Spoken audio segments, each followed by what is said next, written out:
Hi folks, so within this video what we're going to do is we're going to just quickly build a lovely camera so our character is no longer having a weird effect when it goes past all the terrain, which makes it look like it's floating. Though it does actually look quite nice, and you could actually stylize a game to be like this. For our 2D games purpose it just doesn't work. So what we're going to do is go onto our viewport like so.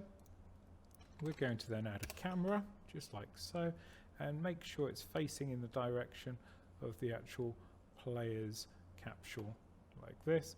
And then on projection mode we're just going to change it to orthographic from perspective. Then all of a sudden when I go to play, there we go, everything seems a bit better. Some lines appearing at this moment in time, but we'll fix that later on in the actual tutorial. Now what you might want to do is actually think about how you're changing the camera, and you might want to think about the actual width of said camera by reducing it.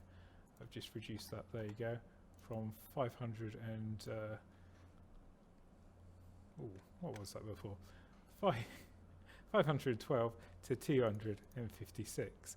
So what we might want to do is even reduce that a bit further and just have it so it makes the camera appear a bit closer to the actual player.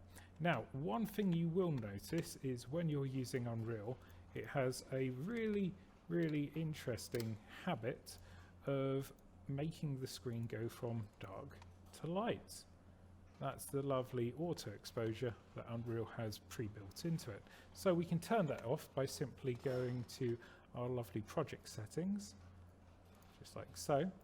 Then going all the way down to rendering, and then under rendering you'll notice there's a lovely little button which says auto exposure, and if we just set that from being on to off and press play, no longer do we have to deal with the lovely auto exposure within the game world.